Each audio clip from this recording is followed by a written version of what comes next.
Mama mmoja mkazi wa wilaya ya Chamwino, Dodoma, ameonekana kuto kufurahishwa na maamuzi yaliyofanywa na viongozi wa Chamwino wakati akielezea kero ya kuto kulipwa kwa fidia baada ya serikali kuweka mradi wa maji kwenye maeneo yao.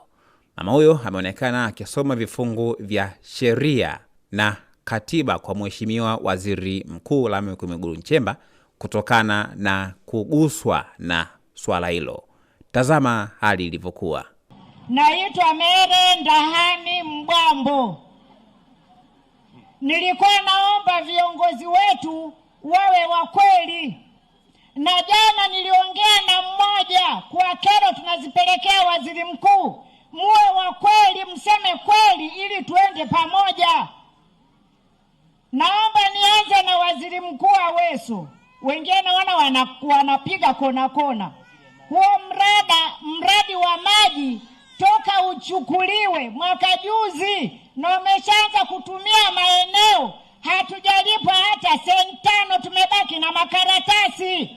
Halafu mnapodai viongozi wa wilaya wanasema tuko kwenye ukanda wa kijani, kitu ambacho sio kweli.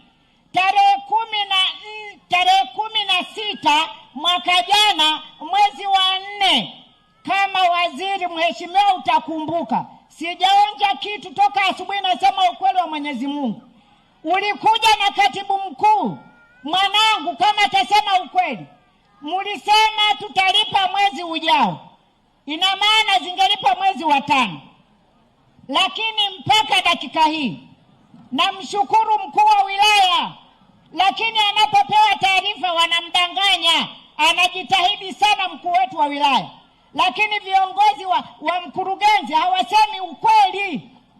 Mama anajitahidi kutupigania. Hata ofisi yani wizara ya ardhi tulikuwa tunadai, wakasema madai yako wizarani, kumbe yako kwa ofisi ardhi, huyo ameyakalia. Hatukupata. Halafu kingine, Waziri Mkuu wenyewe wanachukua maeneo, sisi tunapopimiwa tunalipa kwa mita mraba. Mita mraba mmoja ni 1,000, which means kwa eka moja wanakata 4,900,000. Lakini yeye mkurugenzi analipa eka moja 5,000,000. Huo si wizi? Kwa nini sisi tulipe kwa mita mraba? Tukisema tunaambiwa tumepewa na majina vivuruge. Huo mradi wa mji mpya wa Chamwino alileta tu, hauko shirikishi. Ukisoma katiba ibara ya 21 namba 2 inasema tuna haki ya kushirikishwa katika mambo yetu sisi hata ya kitaifa. Ukienda ibara ya 24 yote ni marufuku kutwaa eneo la mtu bila kumlipa fidia inayostahili kisheria. Yale maeneo tunayo kisheria. Waziri Mkuu, hapa kuna madonda mengi. Sasa alichokifanya mkurugenzi, hajalipa,